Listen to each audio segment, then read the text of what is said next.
Hi good morning. कैसे हैं आप लोग? आई होप आप तमाम लोग ठीक होंगे, अपने और अपने परिवार का ख्याल रखे होंगे। दोस्तों, वक्त है एक नई कहानी की और कहानी की शुरुआत मैं कर रहा हूँ आज। कक्षा 4 में पढ़ने वाला एक बालक रोज की तरह स्कूल जाता जरूर था, लेकिन एक दिन वह स्कूल गया और वापस लौटकर घर नहीं आया। सबसे ज्यादा चिंता हुई घर वालों को। उनकी माँ बहुत ज्यादा परेशान हो जाती है, अपने पति को बताती है और उसके बाद उस बालक को हर जगह ढूंढा जाता है, तलाशा जाता है। आखिरकार जब माँ का मन नहीं मानता तो वह विद्यालय पहुंच जाती है और विद्यालय जाने के बाद कहती है, बस मुझे एक बार सीसीटीवी कैमरे दिखा दो, मैं अपने बालक को देखना चाहती हूँ कि वह यहाँ आया है या नहीं आया है। वो बालक आखिरी बार प्ले रूम में खेलता हुआ देखा गया। उसके बाद वो कहीं दिखाई नहीं दिया। माँ ने उसी प्ले रूम के अंदर जाती है और उसकी स्थिति कुछ ऐसी हो जाती है जैसे साइकोलॉजिकल, वह बीमार और परेशान। उसके बाद उसने कुर्सी, मेज या छोटे छोटे डब्बे को हटाकर देखा और देखने के बाद वो बार बार कोशिश थी कि कहीं उसका बालक किसी भी तरकीब से मिल जाए। उसकी एक ही उम्मीद थी, कहीं भी उसका बालक मिल जाए। और अब जरा सोच के आप देखिए कि उसी कमरे के अंदर एक चटाई बिछाई हुई है। उस चटाई के नीचे अगर कोई छुपने की कोशिश करेगा भी तो कहां तक छुप सकेगा? आखिर उस माँ को कुछ और नहीं सूझा तो उसने उस चटाई को उठाया और उठाकर जब अलग रखा तो उसके नीचे एक गटर का ढक्कन दिखाई दिया।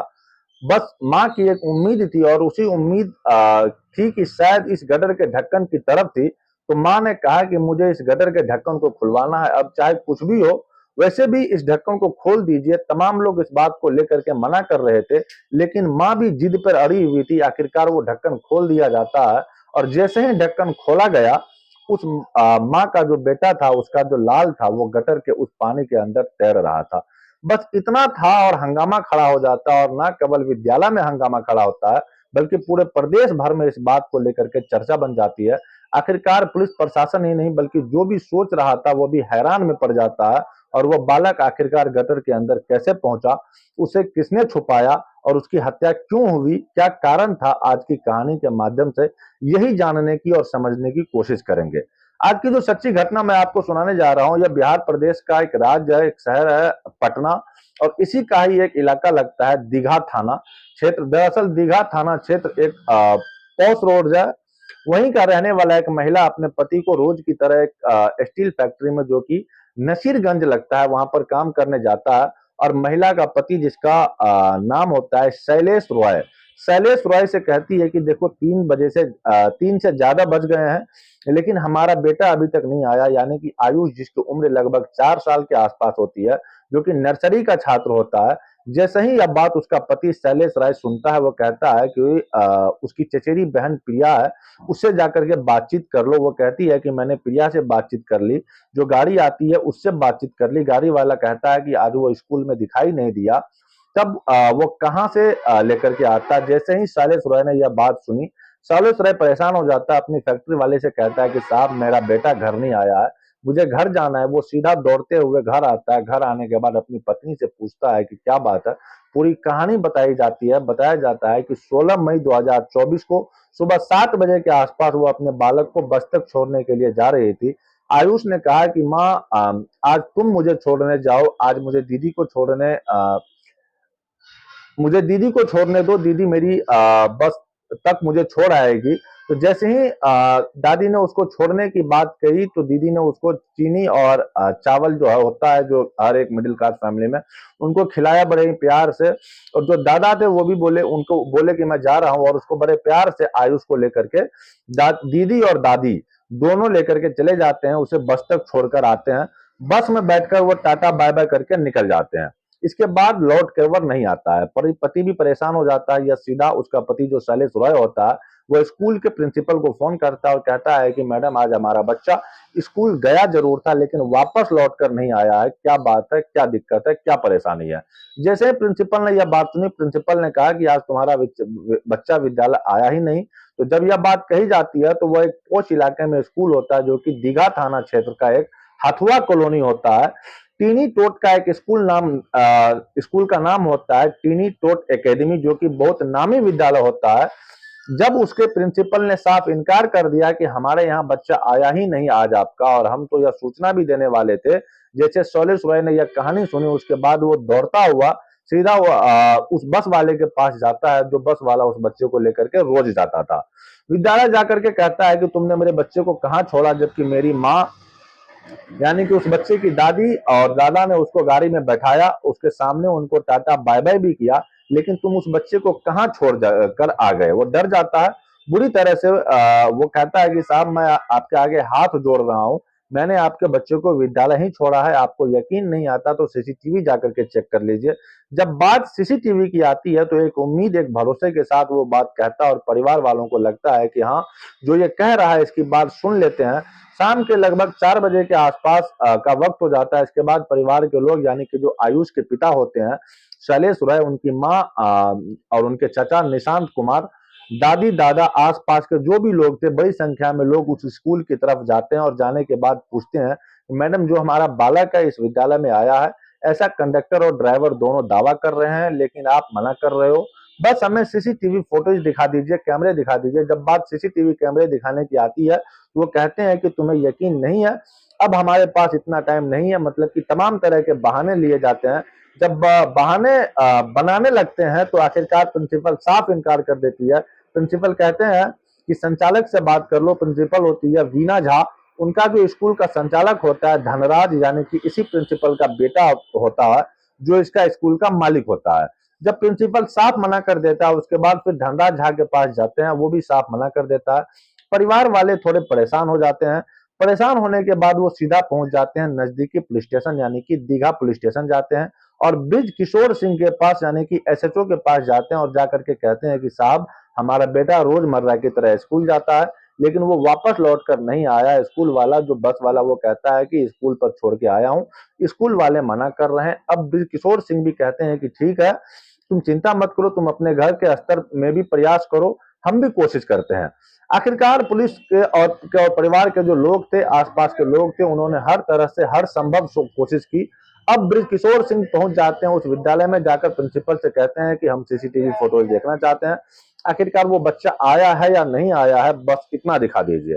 जैसे ही सीसीटीवी फोटोज चेक किए जाते हैं तो वो बच्चा वो विद्यालय आया था।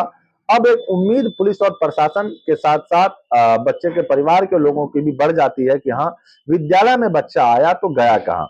बाकी कैमरे भी चेक किए गए, जिस जिस कैमरे में बैठकर वो पढ़ता था उस कैमरे को भी चेक किया जाता है, बच्चा वहीं दिखाई देता है। अब यहाँ पर जो प्रिंसिपल का बयान था वो फ्लैश हो जाता है, क्लैश हो जाता है, यानी कि जो उन्होंने कहा था कि बच्चा आया ही नहीं, हम आपको फोन करने वाले थे, यह बात पुलिस को भी खटक जाती है और परिवार के लोगों को भी खटक जाती है। वो कहते हैं कि पूरी सीसीटीवी कैमरा चेक करने को दिखाइए। अब पूरी सीसीटीवी कैमरे को जब दिखाए जाते हैं, आराम से बैठे हुए रात भर देख रहे थे और लगभग रात के 2:30 और 3 बजे के आसपास का वक्त था। 16 और 17 मई की रात 2024 की रात की यह बात है, जब सीसीटीवी कैमरे देखते देखते पता चलता है कि 11 बजे के दिन के आसपास 11:49 पर से लेकर के उसके बाद 12 बज करके 1 मिनट तक, मतलब 11:49 से लेकर के 12:01 तक की जो सीसीटीवी फुटेज थी वो डिलीट हो रही थी। इसके अलावा आगे पीछे की बिल्कुल थी। जब इसके कारण पूछा जाता है तो इतना लगभग 10 से 11 मिनट की वीडियो और सीसीटीवी क्यों नहीं है, तो प्रिंसिपल और संचालक और बाकी स्टाफ इसका सही जवाब नहीं दे पाते हैं। आखिरकार आखिरी बार उसको देखा जाता है प्ले रूम के अंदर, और जब प्ले रूम के अंदर देखा जाता है तो माँ जिद करने लगती है मुझे प्ले रूम देखना है और हर हाल में देखना है, अब चाहे कुछ भी हो जाए।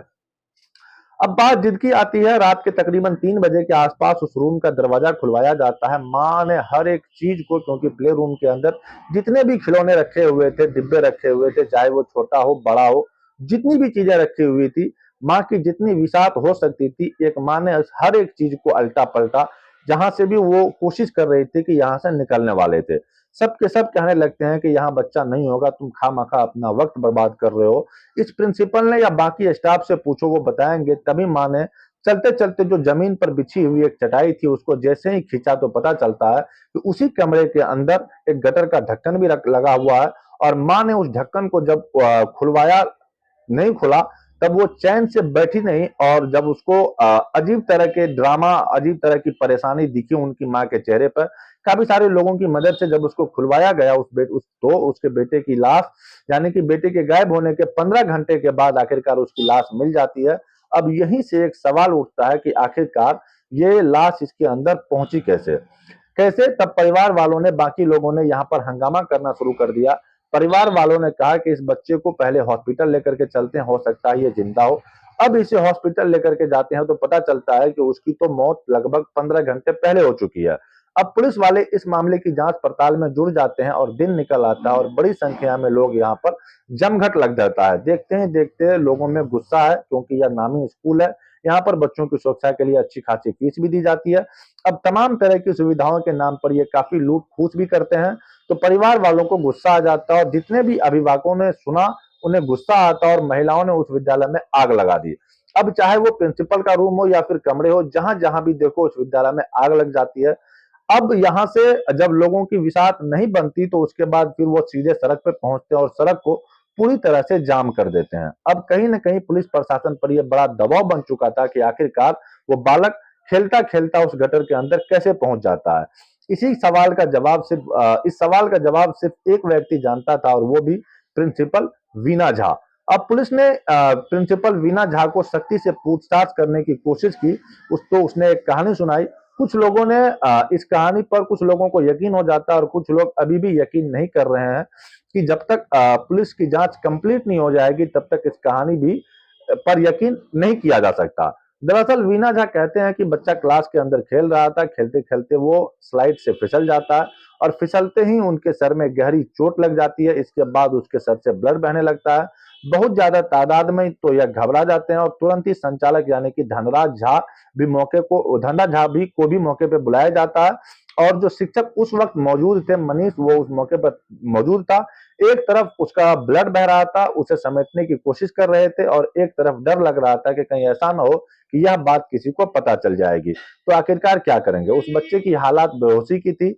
जब उसी गटर का दरवाजा का ढक्कन था, उसको हटाया जाता है। हटाने के बाद उस गटर के अंदर उस बालक को डाल दिया जाता है, जबकि वो बेहोशी की हालत में था, यानी कि वो मरा नहीं था। काश उस बालक को सही वक्त पर सही उपचार मिल जाता तो शायद वो कभी मरता नहीं, ऐसा प्रिंसिपल कहते हैं। लेकिन प्रिंसिपल का यह भी कहना है कि साहब हम बहुत डर गए थे, तो हम क्या करते, तुरंत किसी तरह से इस तरह के मामला को, हमको जहां तक जितनी भी चीजें हमें ठीक लगी वो हमने किया। अब जाहिर सी बात है, हंगामा खड़ा होता है, विद्यालय में आग लगा दी जाती है, साथ ही जो बाहर जाम लगा दिया जाता है। यह बात पूरे प्रदेश में फैल जाती है कि प्रिंसिपल ने उसके बेटे को, इसका स्कूल का जो संचालक होता है, साथ ही एक शिक्षक ने किस तरह से बड़ी लापरवाही को अंजाम दिया और एक बालक को किस तरह से, एक बालक की हत्या कर दी है। अब जैसे ही मामला थाने में पहुंचता है, उसके बाद जो बालक का चचा होता है, जिसका नाम निशांत होता है, वो कहते हैं कि साहब मुझे अभी कुछ दिन पहले ही धमकी मिली है। दरअसल हमारे जो बच्चे हैं, जो कि जिसकी फीस थी उस वक्त पर जमा नहीं कर पाए थे। 8,400 रुपये की आसपास इनकी फीस होती है, जो जमा नहीं कर पाते थे, तो इन्होंने कहा था कि अंजाम भुगतना पड़ेगा। अब बात अंजाम की आती है तो हमें क्या पता था कि ये हमारे बालक की हत्या कर देंगे।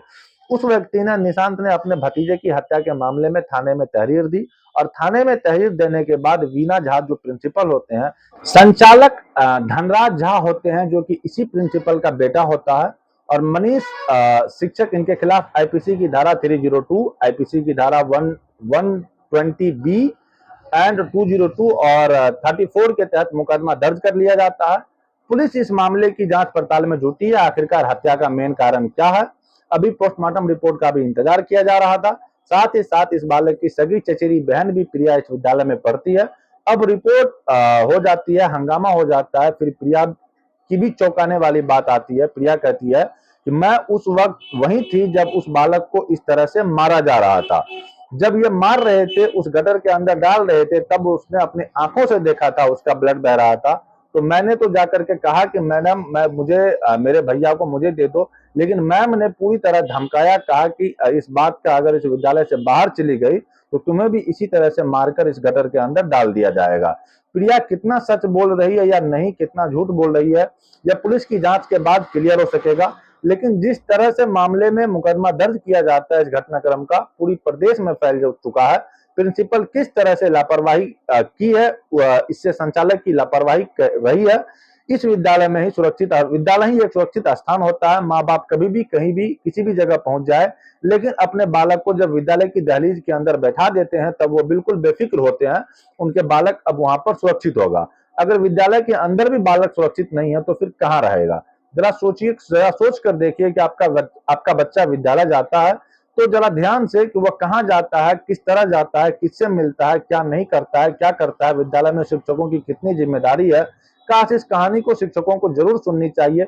दोस्तों यही थी हमारी आज की कहानी। आई होप कहानी आपको पसंद आई होगी।